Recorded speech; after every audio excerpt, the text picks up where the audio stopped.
안녕하세요. 행정쟁송을 맡은 도승하라고 합니다. 오늘 이렇게 첫 시간인데요. 반갑습니다. 지금 뭐 코로나 때문에 이제 공부하시는 일정이라든지 이런 것들이 많은 계획에 차질이 있을 것이라고 생각이 들었는데요. 자, 어쨌거나 이제 오늘부터 이제 공익노무사 행정쟁송법을 공부를 하셔야 되고요. 이제 1년 이내에 짧게 공부하셔가지고 합격을 하시는 걸 목표로 최선을 다해서 이제 열심히 공부를 하셔야 됩니다. 공부를 하시는데 저는 최선을 다해서 빨리 합격을 하실 수 있게 도움을 드릴 테고요. 자, 첫 시간으로 이제 간략하게 OT를 조금 하고 갈 건데요. 먼저 이제 강사 소개, 앞에서 강의를 하고 있는 사람이 믿을 만한 사람인지 한번 스스로 이제 검증을 한번 해보셔야 되겠죠. 그리고 강사를 소개하고요. 우리가 같이 공부를 해서 극복을 해내야 되는 행정 쟁송법 이제 과목에 대한 자, 이해를 하겠습니다. 행정쟁송법 과목에 대한 이해를 하면서 이 과목에 대해서 어떻게 공부를 해야 되는지 이제 공부 방법에 대해서도 함께 짧게 이제 논하도록 하겠습니다. 자, 그리고 이제 글씨까지. 글씨 이제 굉장히 잘 쓰시는 분도 있지만 좀 이제 글씨가 약하신 분도 있기 때문에 글씨에 대해서 한번 논하고요. 그 다음에 이제 본 수업으로 이제 들어가서 이제 행정법, 행정쟁송법 이제 전체적인 이제 개관 흐름을 한번 잡도록 하겠습니다. 자, 첫 번째로 이제 강사 소개 시간인데요. 저는 도승하 그리고 연락번호는 010-3293-8688입니다. 전화번호가 참 외우기 쉬워요. 3293-8688이다 라고 해서 짧게 외워주시면 되고요. 자, 이메일은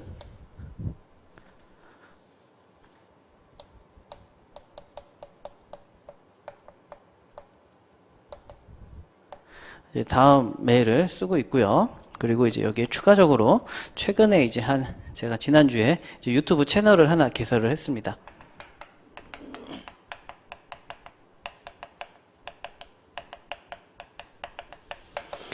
도승하 감정평가사라고 유튜브에 치시면요 채널이 나올 거예요. 그럼 이제 거기에서 이제 들어가시면 이제 그 수험생분들이 질문이 이제 많이 있습니다. 그래서 이제 제가 행정법 강의를 한 지는 이제 한 10년 정도 됐는데요. 10년 동안 이렇게 쭉 경험을 해보면 거의 똑같은 질문들을 많이 하세요. 그러니까 그만큼 좀 이해가 어렵거나 교재 설명이나 이제 강사들의 설명이 조금 애매한 부분들이 있을 수 있는데 그런 부분에 대해서는 이제 매년 똑같은 질문, 여러 사람들이 똑같은 질문을 많이 하더라고요. 그래서 이거를 똑같은 답을 뭐 여러 번 몇십 번, 몇백 번을 하니까 저도 힘들고 이제 물어보는 사람도 조금 더 정확하게 좀 깊이 있게 알고 싶은데 좀 의사 전달이 조금 부족한 경우도 있을 수 있고 자, 그래서 아예 올해부터는 유튜브 채널을 하나 만들어서 질문 빈도수가 높은 어떤 쟁점에 대해서 가볍게 좀 이렇게 편하게 쉬는 시간이라든지 이동 시간에 좀 편하게 들으실 수 있게 짤막짤막하게 짧게는 한 5분에서 많게는 한 30분 정도 되는 분량으로 짧게 찍어서 올리면 여러분들이 이제 강의가 끝난 이후에라도 언제든지 다시 한번 복습을 하시면서 확인을 할 수 있기 때문에 문제를 풀면서 좀 적극적으로 활용하시는데 도움이 될 것 같습니다. 근데 이제 지난주에 만들어 가지고요. 아직 이제 한 4개 정도 영상을 올렸고요. 추후 이제 질문이 들어오는 것들 다 정리를 해서 이제 한 달에 한 번이나 분기에 한 번이나 이렇게 쭉 정리를 해서 이제 계속해서 시간 될 때마다 이제 올리려고 합니다. 그리고 이제 쟁점적인 내용들은 물론이고요. 이제 공부 방법론이라든지 글씨라든지 이제 그런 것도 좀 실시간으로 좀 촬영을 해서 좀 수험생분들한테 굉장히 좀 어떻게 보면 현장감 있게 그렇게 좀 많은 정보를 드리고자 하나 개설을 했으니까는요. 하나 좀 유튜브 해서 이걸 꼭 누르셔야 돼요. 구독과 알림. 그래야 설정에 대해서 들어가더라고요. 제가 이제 다른 그 직렬에서 만들어서 그 카페에다가 올렸더니 그 카페에다 올린 것은 클릭을 하면 한 화면만 들어가더라고요. 그래서 다른 것들이 많이 있는데 그걸 보질 못하고 하나만 보는 거예요, 사람들이. 그래서 나중에 봤더니 구독을 누르고 알림을 눌러야 그래야 이제 이렇게 올릴 때마다 좋은 정보들이 갑니다. 자, 그리고 저는 이제 행정법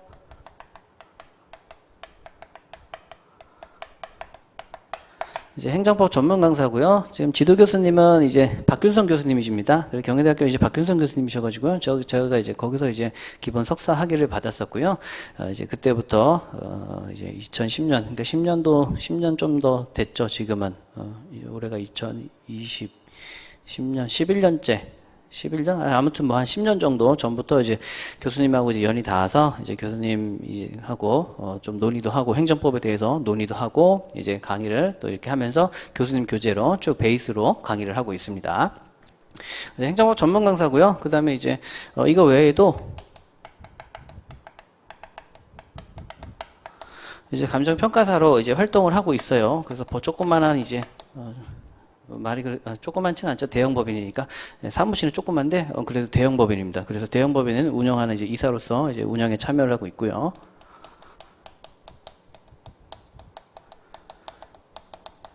예조님 디자인하우스라고 이제 인테리어 하는 회사인데요. 제가 어려서부터 꿈이 어떤 자동차 정비공이나 이제 건물을 짓는 게 이제 꿈이었어요. 뭐 부모님의 꿈은 이제 공무원이나 의사나 뭐 판사나 검사나 뭐 그런 거였는데 저는 손으로 뭐 만지는 걸 되게 좋아했어요. 그래서 이제 이제 공사 현장에서 이렇게 좀 하는 걸 많이 좋아해서 하다가 되게 그 인테리어 사업장을 하나 차려가지고 이제 직접 공사도 하고 돌아다니면서 공사도 하고 뭐 영업도 하고 이제 여러 가지 일들을 하고 있습니다. 그리고 이제 그 일부 대학에서 이제 겸임 교수로 이제 우리 부동산 사법을 또 강의를 하고 있고요. 이제 입법 실무 학회라든지 보상법 학회에서 또 이사로서 정회원으로서 이사로서 다양한 이제 그 학문 활동에 참여하고 있습니다. 그래서 이제 이런 다양한 이제 활동들을 통해서 이제 우리 행정법에 또 직간접적으로 경험과 어떤 도움이 될 수 있는 자료들을 계속해서 보완하고 업데이트하고 있으니까는요. 행정법 강의를 들으시면서도 혹은 다 듣고 나서 여러분들이 합격하시고 나서도 굉장히 도움이 되고 유익한 자료들을 많이 드리려고 합니다. 자, 이렇게 행정법 전문 강사로서 이제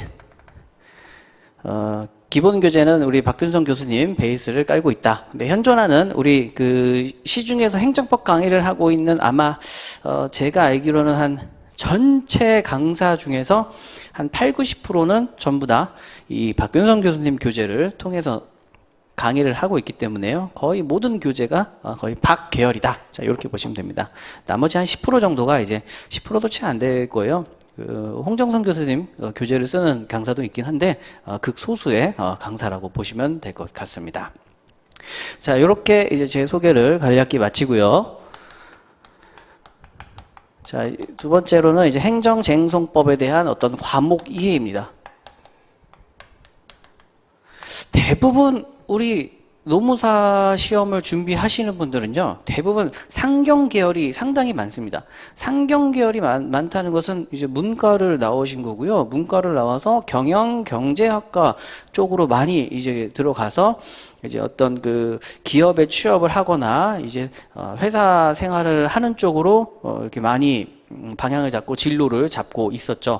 이제 그렇게 해서 이제 일을 하다 보니까 이제 노사와 관련된 내용들이 이제 많이 알면 알수록 좋고 또 필요하기도 하고 이제 그렇게 해서 또 이쪽으로 공부를 또 많이 하시게 되는 걸로 이제 제가 알고 있는데 대체로 이제 상경 계열이다 보니까 이 법하고는요 친하지가 않아요. 두 개는. 뭐 공부하는 방법이나 개념적으로 접근을 하는 거라든지 여러 가지 방면에서 법이라는 게 친하지가 않습니다. 여기는 어떤 그 수리적인 뭐 이론이나 어떤 숫자 갖고 노는 거를 굉장히 좋아하는데 여기는 너무 딱딱해요. 굉장히 딱딱하고 고리타분하고 보수적이고 지루하고 막 그렇습니다. 그래서 우리가 이 법에 대한 어떤 기본적인 이제 기초 지식이나 어떤 삶의 경험이 없어요. 그러니까 좀 생소한 거죠.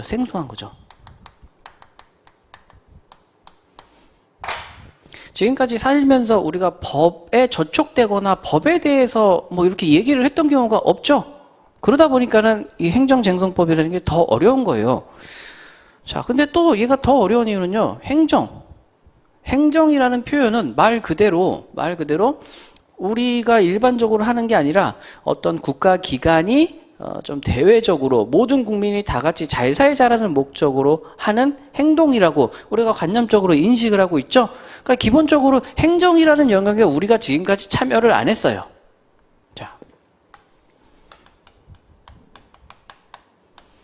자, 행정의 의미는요, 입법하고 사법하고 구별돼서 삼권 분립의 개념으로서 행정이라고 이해를 하시면 됩니다. 삼권 분립의 어떤 측면에서. 자, 이것을 실질적 의미의 행정이라고 표현을 해요. 실질적 의미의 행정은 사법과 입법과 분리되는 다른 분리된 영역을 이제 행정이라고 합니다. 입법부가 법을 만들면은요, 요것을 행정부가 집행을 하고요.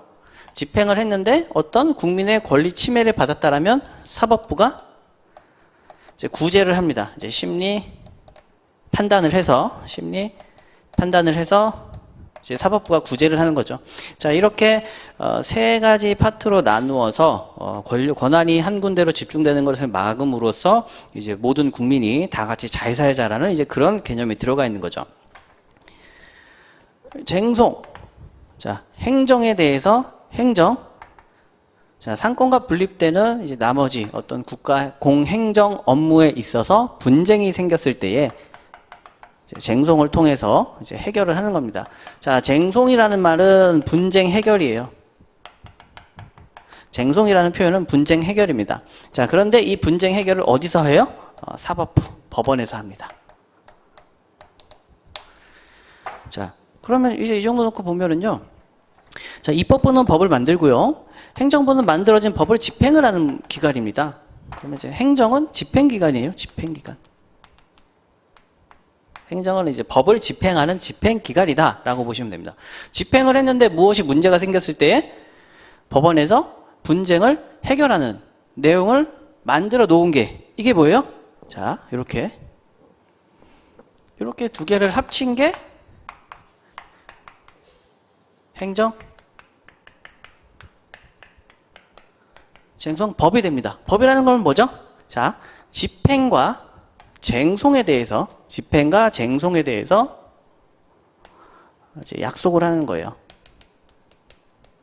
이러한 내용의 집행을 할 수 있고 이러한 내용에 대해서 잘못이 있으면 이러한 절차를 통해서 구제를 받자라고 약속을 해놓은 문서를 우리가 법이라고 합니다. 법원 질서 규정이 질서예요. 질서 원칙. 자, 기준을 글로써 정리해 놓은 것을 대표적인 이제 성문법이라고 하고 우리가 공부를 하는 대표적인 법이다라고 해서 이제 행정쟁송법이다라고 얘기를 할 수가 있습니다. 자, 그럼 이제 이것을 우리가 공부를 해야 되는데요. 행정, 집행 내용에 대해서 쟁송, 어떻게 싸워야 되는지, 분쟁 해결이니까 어떻게 싸워야 되는지 그러한 과정들을 법에서 규정을 해놓고 있는데 다행스러운 건 이 딱딱하고 좀 아무리 봐도 보기 싫은 이 행정쟁송법이 1951년 소원법 제정과 어떤 그 쟁송법 제정을 통한 이래로 지금 2020년이잖아요. 그러면 70년이죠. 70년 동안 한 98% 정도가 정리가 끝났습니다. 98%의 어떤 법리적인 쟁점 정리가 다 끝나버렸어요. 그래서 우리는 이 끝난 정리를요, 암기, 정리해서 이해를 조금 하고요. 그 다음에 암기를 하시면 됩니다. 근데 제가 봤을 때는 이해가 50%고요. 암기도 한 50% 정도 되는 것 같습니다. 자, 이렇게 정리를 하고, 이 정리가 이제 기본 강의를 통해서 하시는 것이고, 이제 기본 강의를 통해서 정리를 하시고, 이해를 하시고, 암기를 하는데, 암기는 서브 작성을 하셔가지고, 이 서브를 통해서 이제 암기를 하시면 될 것 같습니다. 자, 행정법은요, 행정 집행과 어떤 집행을 통해서 국민이 권리 침해가 발생했다면, 그러한 권리 침해를 어떠한 절차를 통해서 구제를 받을 것인가, 이제 이러한 내용으로 사회적으로 약속을 해놓은 게 행정쟁송법이 되는 거고요. 이 행정쟁송법 절차 하나하나에 어떠한 쟁점들이 있었는지는 이미 약 70년 과거 전부터 다 정리가 됐습니다. 그러니까 우리는 이 법 과목이라는 것이 생소하니까 한 20개 정도의 개념과 행정쟁송법의 전체 흐름에 대한 개관을 한 30분에서 1시간 정도만 딱 공부를 해가지고 이해를 하면 그 다음부터는 그 전체 흐름 안에서 하나하나의 개별 쟁점에서 과거의 판례와 교수님들이 어떠한 쟁점을 어떻게 해결했는지 그것만 살펴보면서 짧게 정리를 하시면 간단히 끝나게 돼요. 자, 그래서 행정법이 처음에는 어렵지만 왜? 생소하니까. 하지만 공부를 하면 할수록 쉬워집니다. 왜? 이미 정리가 끝나서 답이 정해져 있어요. 거의. 답이 정해져 있기 때문에 정해진 답만 그대로 외워서 물어보는 내용을 쓰면 되니까 그래서 행정법이 쉽다라고 표현을 할 수 있습니다. 자, 그러면 이제 이런 행정쟁송법을 이제 어떻게 공부를 하셔야 되냐? 자, 첫 번째는요. 공부 방법이라는 것은 간단합니다. 처음에는 이제 이론 정리와 이제 이해를 하죠. 자, 이제 어떤 특정 주제에 대해서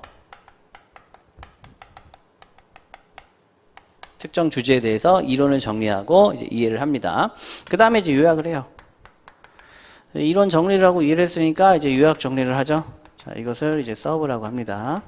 그러면 이제 기본적인 내용을 정리를 해서 요약을 했습니다. 우리는 주관식 시험이잖아요. 그래서 기본 답안 작성 연습을 합니다. 자, 기본 답안 작성이라는 거는요, 이제 이 앞에서 했던 기본적인 특정 주제에 대한 기본 이론을 기본 답안 형식에 맞춰서 이렇게 쓰는 어떤 보면 단순 설명이나 이제 약술 스타일이 되는 거죠. 그러고 나서 사례 답안을 작성하게 됩니다. 그러니까 사례라는 것은 뭐냐면 단순히 설명되는 이 이론, 약술, 이 단순 이론을 이제 실제 이제 현실 케이스에 적용을 시키는 이제 연습이 되는 거예요. 이제 이 단계까지 딱 오셔야 되고 이제 여기서 또 중요한 건 자, 우리 답안지는요. 8장이라는 어떤 지면의 한계를 나타내고 있습니다. 그래서 이제 제한된 답안지에 표현을 해줘야 돼요. 제한된 종이와 제한된 시간에 답안지에 표현을 해줘야 되기 때문에 답안지 표현, 자, 이것이 바로 작성 기술이 되는 거죠. 자, 이렇게 굉장히 긴 시간을 거쳐서 정리를 하셔야 되는데 행정법 쟁점은 70년 동안 이미 정리가 다 끝났기 때문에 크게 보면 한 20개에서 30개 정도의 쟁점만 짤막짤막하게 정리를 하신다면 어렵지 않게 끝날 수 있어요. 그래서 선택과 집중을 좀 하셔야 되는데 행정법의 양이 우리 기본 교재 교과서 양만 봐도 굉장히 두껍습니다. 저것을 1년 안에 공부를 해서 뭐 끝을 내겠다라는 것은 상당히 힘들어요. 물리적으로 힘들어요. 자, 그런데 이것만 해야 되는 게 아니잖아요. 이제 뭐 다른 과목들도 많이 있단 말이에요. 그래서 행정쟁송법을 어떻게 하면 필요한 부분만 발췌해서 짧게 공부를 하면서 치고 나갈 수 있느냐, 그 선택을 여러분들이 이제 저희 본 수업 때 저하고 같이 하시면서 정리를 하셔야 됩니다. 또 하나 중요한 건, 자, 저는 개인적으로 이게 제일 중요하다고 생각을 합니다. 요약 정리를 해야 돼요. 이론을 정리하고 이해를 했죠. 그 다음에 이런 게 있구나. 뭐 나 다 이해했어. 쉽다. 그렇게 하고 끝내시면 그 다음에 시간 지나면 다 까먹어 버려요. 그래서 반드시 그 주에 공부를 한 부분에 대해서는 주제를 서브화 시켜서 이제 요약 정리를 하셔가지고 이제 나만의 무기로 갖고 있으셔야 되는 거고요. 이 요약 정리 서브를 만드실 때는 말 그대로 요약이잖아요. 그러면 짧게 최대한 짧게 정리해가지고 양을 최소화 시켜야 합니다. 양을 최소화 시키셔야 돼요. 이렇게 최소화시킨 양의 기준은 답안지에 써야 되는 분량이라고 생각하시면 되고요. 이제 이렇게 이 내가 얼마나 일목요연하게 짧게 정리를 했느냐에 따라서 답안 작성 기술로 연결이 되면서 그 내용이 그대로 표현이 될 것입니다. 그래서 서브 정리를 잘 하셨으면 답안 작성까지 한 번에 이어지기 때문에 쉽게 논술 답안지를 채우실 수가 있는 거고요. 자, 요 파트. 자, 요 파트는요. 답안 작성이죠. 여기도 작성입니다. 그래서 이것은 기술 영역이에요. 기술 영역. 그러니까 정해진 형식이 있다라는 거예요.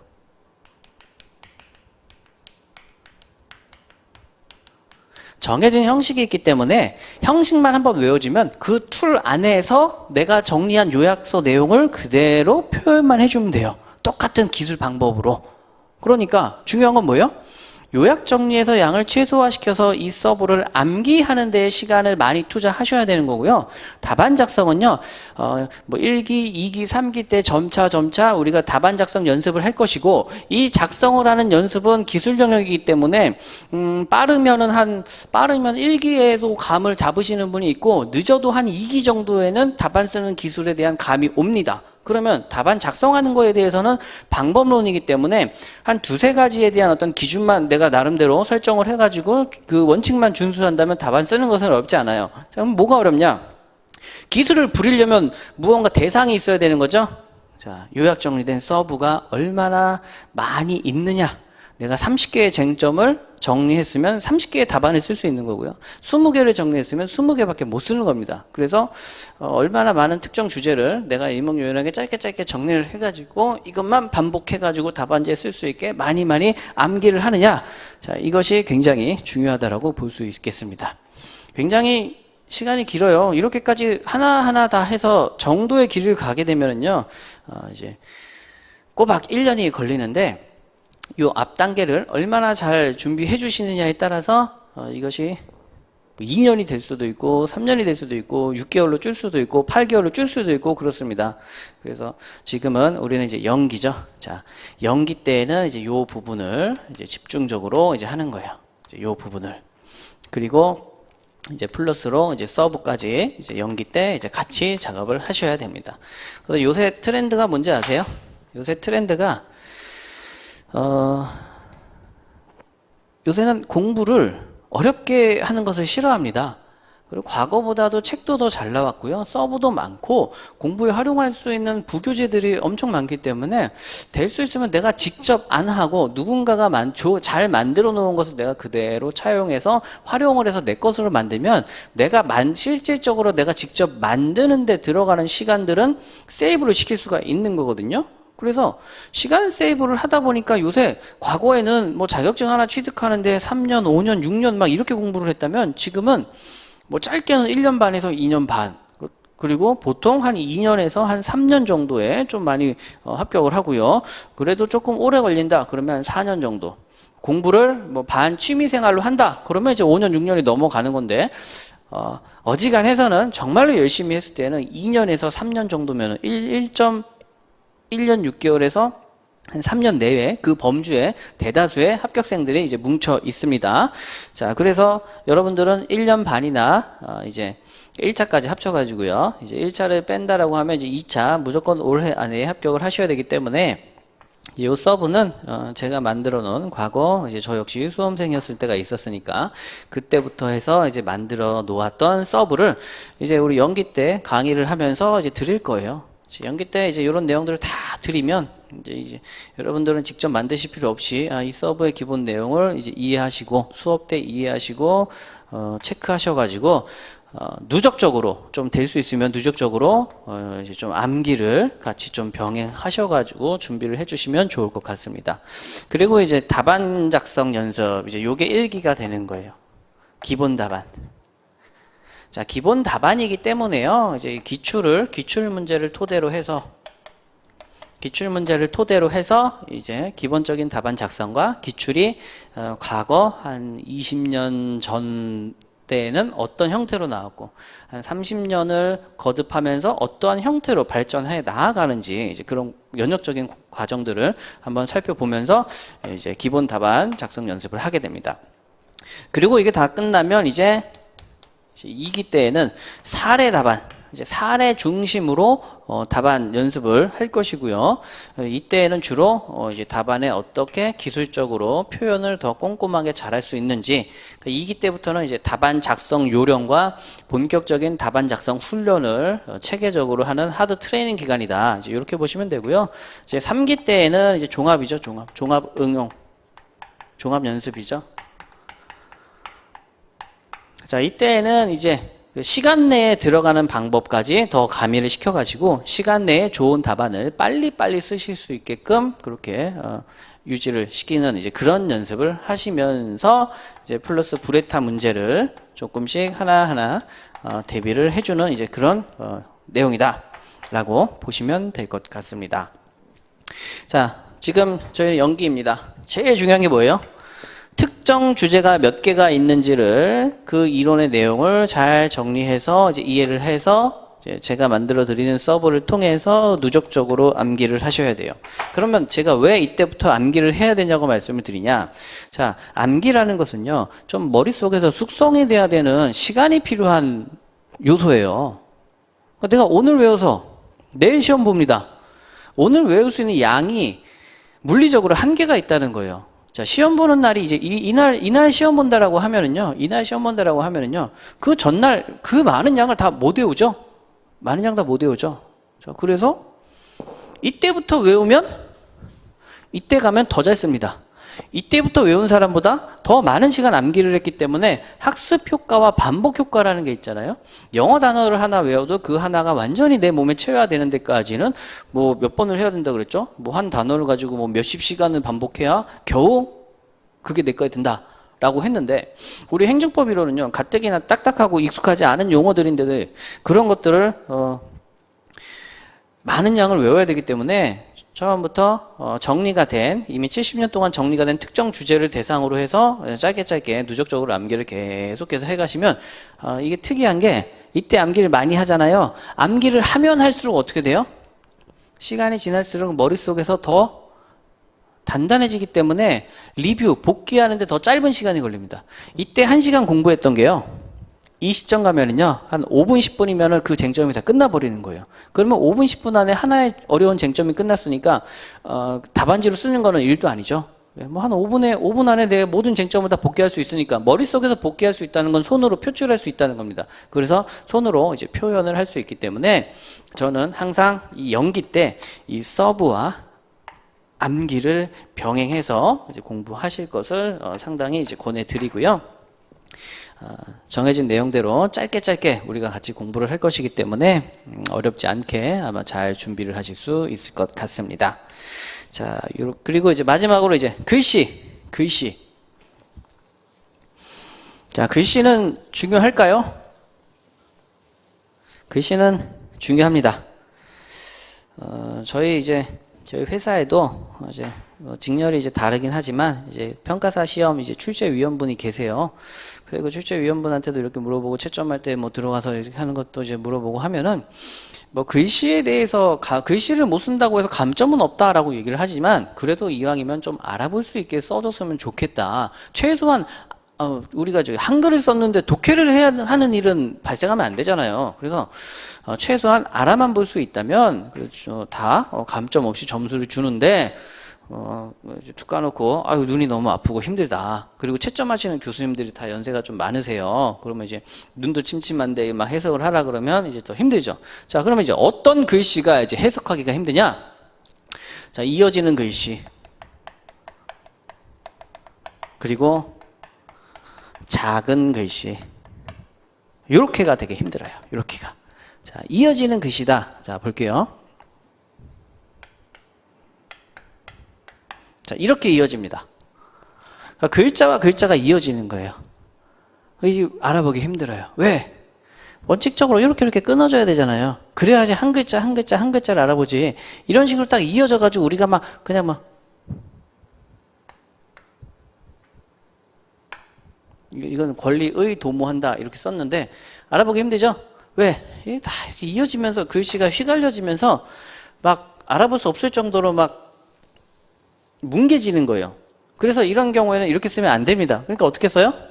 최소한 글자와 글자 사이는 끊어주세요. 권리의 이런 식으로 이거하고 이거하고 차이가 나죠 확실히. 그래서 글자와 글자는 띄어쓰기를 해준다. 띄어라. 이것을 하나 잡을 수가 있고요. 자, 그리고 작은 글씨. 이거는 이제 글자 크기 자체가 작은 것도 있지만 모음이나 자음이나 특정된 모음이나 특정된 자음이 작은 경우도 있어요. 대표적으로 좀 많이 하는 문제가 어떤 게 있냐면 이응을 막 거의 점으로 찍으시는 분들이 있어요. 이응을 쓰실 때. 그럼 이거 왜 이렇게 찍냐?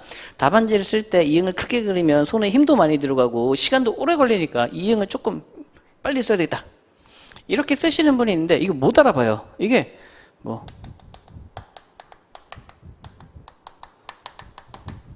행정법에 의 썼거든요. 자,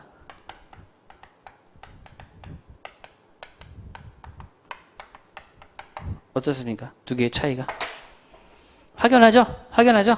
자, 많은 답안지를 제가 한 10년간 많은 답안지를 채점해보고 직접 이렇게 보다 보면은 이런 글씨들이 생각보다 많아요. 이런 글씨가 생각보다 많습니다. 붙여 쓰는 사람, 작은 사람. 그럼 어떻게 해요? 이런 분들은 글자만 띄워주시면 되고요. 이런 분들은요. 자, 이렇게 이응만 크게 쓰셔도 돼요. 이응만. 자, 이응하고요. 이응하고요. 자, 디귿, 기역, 그 다음에 리을. 자, 요렇게 4개만 크게 쓰세요. 요렇게 4개만. 근데 우리가 글을 쓰다 보면 가장 많이 쓰이는 부분이 요 이응이 좀 많이 쓰이더라고요. 이응하고 기역하고. 그래서 요렇게 2개만 크게 쓰셔도 글씨체가 확 달라집니다. 확 달라져요. 자, 그리고 시간이 없어서 글씨를 빨리 써야 된다, 잘 못 쓰겠다? 그건 다 핑계예요. 자, 지금 여러분들이 2차 시험으로 보시는 답안지가 8장이잖아요. 걔가 처음에 만들어졌을 때 어떻게 만들어졌냐면, 자, 처음에는 그 8장, 16페이지잖아요. 16페이지가 아니라 11장짜리로 만들어졌어요. 11장짜리로 어떻게 됐었냐면, 그 답안지가 인력공단에서 처음 만들었을 때 위에다가 편철을 했어요. 11장을. 그래서 이렇게 22쪽을 위로 넘기면서 씁니다. 그러니까 굉장히 힘들었어요. 근데 이랬던 것이 이제 옆에 편철이 되면서 양이 10장으로 줄었어요. 이때 11장이었거든요. 근데 이제 이렇게 되면서 10장으로 줄었습니다. 10장으로 줄었고 이제 이게 또 8장으로 줄었어요. 자, 과거에 10장으로 시험 보면서 11장 10장으로 시험 보면서도 똑같은 시간 100분이었어요. 똑같은 시간 똑같이 시험 보면서도 이 답안지를 다 채웠습니다. 근데 지금 이제 8장으로 줄었어요. 그러니까 충분히 천천히 생각하고 천천히 써도 8장 채우는 데에는 전혀 문제가 되지 않습니다. 그리고 답안지 한 페이지 쓰는 데 걸리는 시간은요. 3분 30초. 3분 30초에서 한 4분 정도가 가장 적정한 시간이라고 보고요. 글씨가 빠른 사람은 한 3분 정도면 한 페이지를 쓸 수가 있습니다. 자, 한 줄에 들어가는 글자의 수는요. 적게는 18자에서 많게는 26자까지 들어갈 수 있는데 보통 22자에서 24자 혹은 21자에서 24자 정도 들어가는 것이 답안지가 가장 비어 보이지도 않고 어느 정도 차 보이면서 알맹이가 좀 있어 보이면서 가장 무난한 답안이 될 것이다. 26자가 넘어가게 되면 글씨가 작아질 수밖에 없고요. 글씨가 작아지면 알아보기가 힘들어질 수밖에 없고 그렇게 많은 내용을 쓰는데 시간도 오래 걸리기 때문에 답안지가 좀 산으로 가는 그런 결과가 생길 수도 있습니다. 그래서 한 줄에 써야 되는 답안지 글자의 숫자는 21자에서 한 24자 정도가 가장 적정하고 내가 정 모르는 문제는 한 18자에서 한 20자 정도까지만 써도 무방하다. 그렇게 이해를 하시면 될 것 같습니다. 자, 이제 뭐 답안 작성이나 글씨나 뭐 이제 이런 부분들에 대해서는요, 또 더 많은 시간을 할애해서 수업을 나가기가 좀 어려울 수 있으니까는 이제 그런 부분들은 제가 또 시간 될 때마다 유튜브를 통해서 또 소개를 해드릴 테니까 꼭 저 구독 설정 하셔가지고 구독하고 알림 설정 하셔서 이제 올라올 때마다 쉬는 시간에 하나씩 보시면 좋을 것 같습니다. 자, 여기서 이제 OT는 마치고요, 좀 쉬었다가 본 수업으로 들어가도록 하겠습니다.